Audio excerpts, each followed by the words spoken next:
both-siderism. The media continues to be obsessed with it, and we need to call it out because it's doing harm to our political system. Let's talk about it in today's video.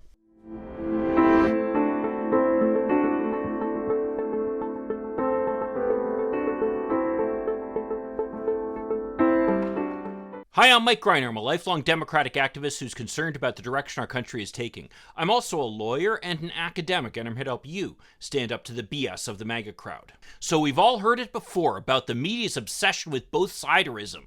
That's where the media gets to kind of be above the fray and pretends that, oh, we're the objective ones. We're the unbiased ones. Look at these politicians. Both sides are equally bad. And the problem that does is it creates resentment and uncertainty and negativity toward our institutions.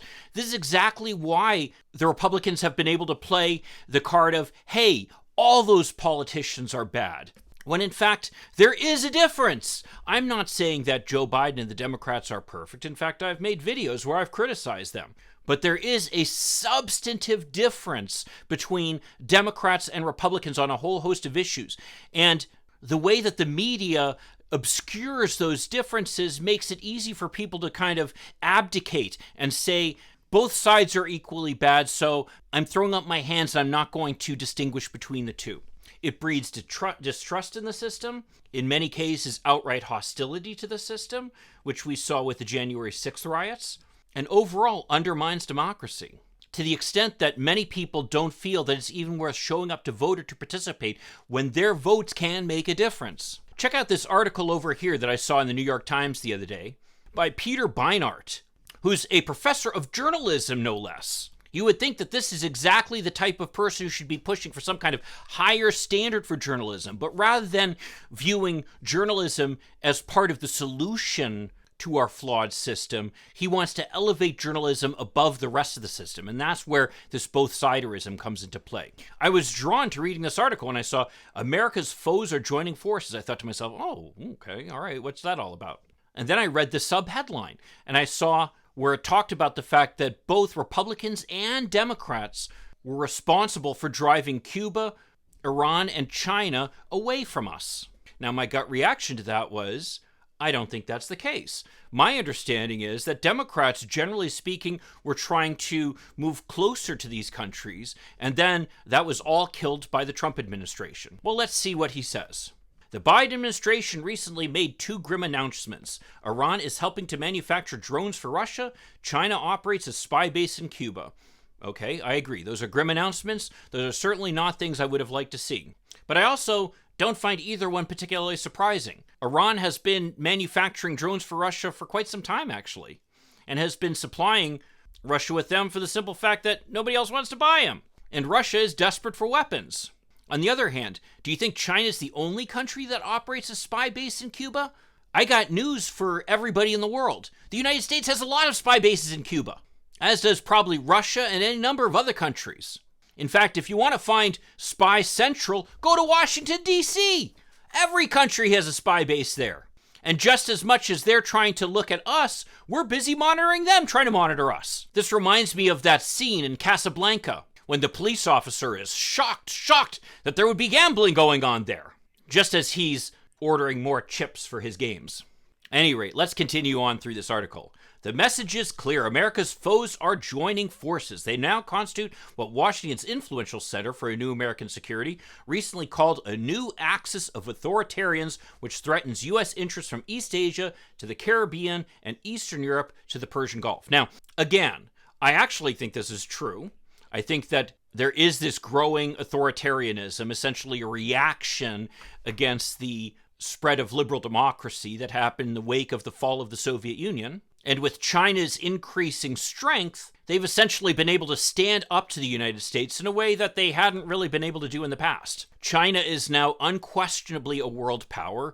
They are, by a wide margin, the world's second largest economy, although the United States remains the world's largest economy, also by a very, very wide margin. But at any rate, they certainly are the world's second power at this point, and they're trying to flex their muscles, as they should. Now, they have a very big problem with American foreign policy in this way, which is that American foreign policy seeks to emphasize to an extent less than I would like, but still, to a certain extent nonetheless, human rights is a priority. So when Americans show up in China and say, hey, we want to talk to you about your Uyghurs and the oppression that the Chinese government has been imposing upon them, the Chinese really don't like that.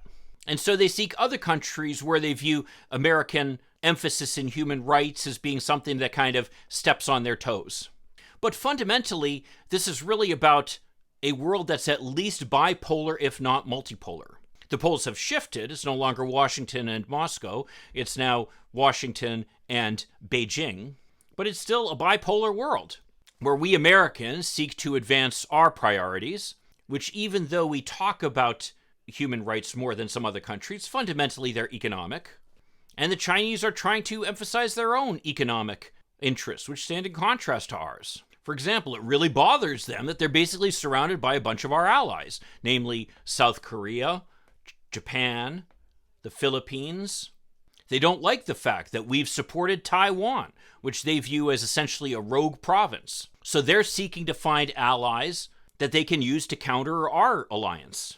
And unlike with the United States, where we genuinely do actually develop alliances based upon common interests and common values, the Chinese basically have sought to create their alliances through money, by buying friendships. Not something we haven't engaged in, by the way. Nevertheless, I don't think anybody is saying, oh, I want to be Chinese friend. Well, I can tell you for a fact, a lot of countries say that about the United States. So let's have a little bit of a sense of perspective here when we say, oh my God, the world's on fire, our foes are joining forces. That's kind of the nature of international politics. But let's keep reading here. For a Washington foreign policy class that often depicts America's geopolitical struggles as contests between freedom and tyranny, it's an appealing narrative. Right, just kind of the point I made here. But there's a problem. Only a few years ago, the governments of Cuba and Iran, which had the same authoritarian political systems back then, were pursuing closer ties to Washington.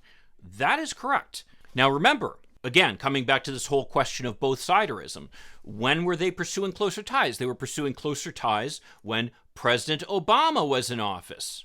We had the agreements to open up channels between the United States and Cuba and the first flights with Cuba. That was when President Obama was in office. And just as an aside, there's a story, and it might be apocryphal.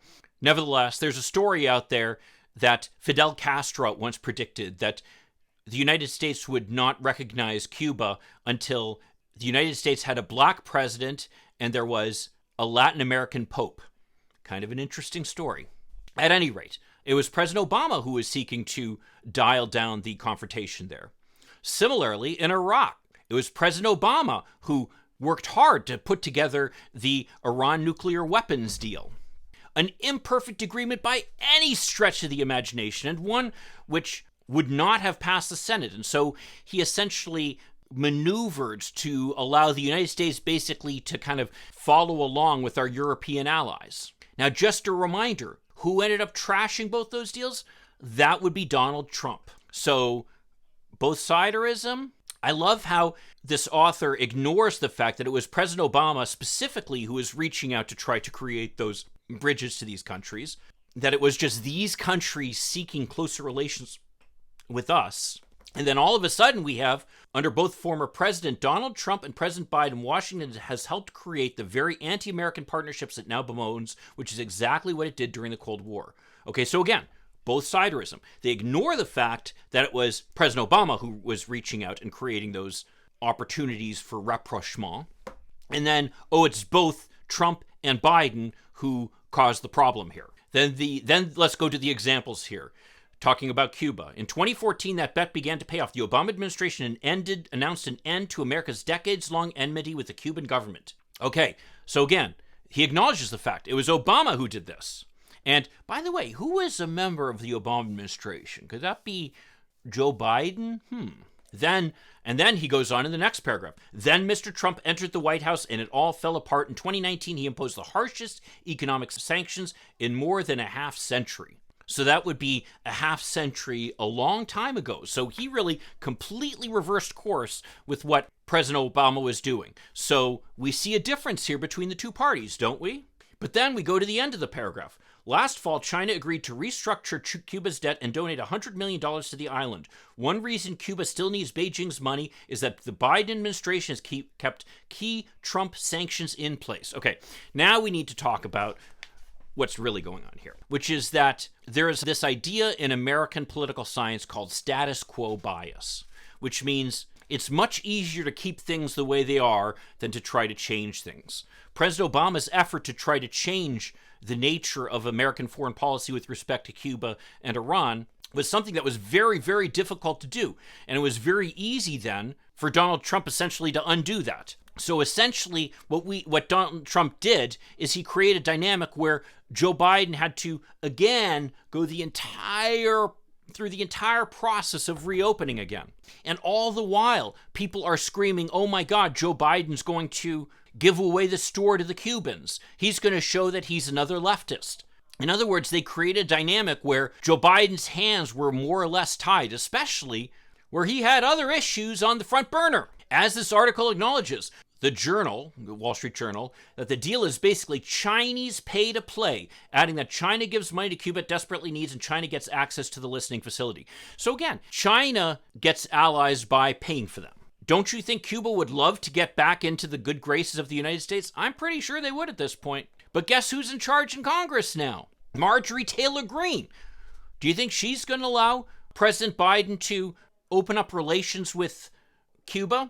And again, coming back to the comparison with the Obama administration, look at the year when the Obama administration was finally able to start to reopen its relationships with Cuba. 2014. He was first elected in 2008. That means this was more than halfway through the second term. Biden is still only 3 years into his first term. It's a very different dynamic when you're in the home stretch of your second term rather than still in the middle of your first term getting ready for re-election. So to put Biden, who basically maybe hasn't pushed hard enough to get back to the status quo that existed under President Obama, in the same boat with Donald Trump, who specifically changed the policy that President Obama had put in place and, in fact, imposed sanctions even harsher than had existed under prior Republican presidents, really is missing the forest for the trees, isn't it? Let's go back that way.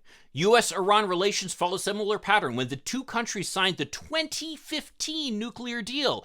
Again, late in President Obama's second term. Iran's foreign minister at the time called it not a ceiling but a solid foundation. And that it was. Again, not a perfect deal, but a deal nonetheless that would have at least pushed off Iran getting access to nuclear weapons, something that is a goal that most Americans and our European allies would be in favor of. And then Iran's foreign minister said, we must now begin to build on it, which I agree. What happened, though, a year later when President Trump was elected? Yes, Mr. Trump canceled the nuclear deal and reimposed harsh sanctions. So who broke that agreement? That would have been Mr. Trump. And then, rather than re-enter the agreement on its first day in office, the Biden administration made additional demands which helped thwart efforts to revive the deal. Now, that is a complete misreading of history, because even if we'd wanted to re-enter the deal on our first day in office, the Iranians had to agree to it, and they weren't agreeing to it. The Iranians, I know this might sound crazy, they were kind of suspicious of the Americans. They were loath to trust our word. I wonder why. But they make it seem here in this article like Biden could have just waved a magic wand and all of a sudden everything that Donald Trump did to poison the relationship with Iran and the progress that had been made under the Obama administration would suddenly have gone away. Were there some additional demands that were made? Yes, but that was also because of pressure, again, from the Republicans in Congress. What did the Biden administration do, though, in the first day in office, is they did re-enter negotiations with the Iranians to try to at least see if there was some kind of way that we could get back into the deal. But again, this was within the context of the Iranians being justifiably suspicious of American words at that point. The point of all this is that this article is a classic case of both-siderism. The two sides are not equal, and the fact that that nuance has been completely lost on this author is something that sends this message that our whole institution is messed up, rather than that you've got two sides, one of which has a point and the other one of which has a different point, is completely lost.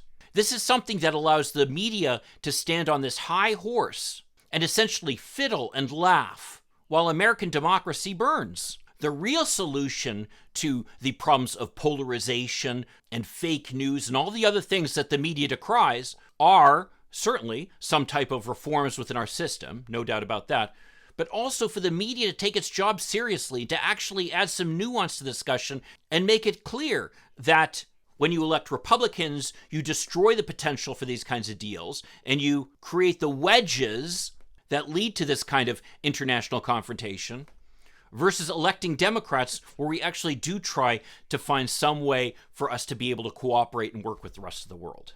Well, if you want to see another video where I talk about the Iran nuclear deal and where Republicans admit that withdrawing from it was a bad idea, check out this video over here. I'll see you then. In the meantime, let's hope for continued progress. Thank you.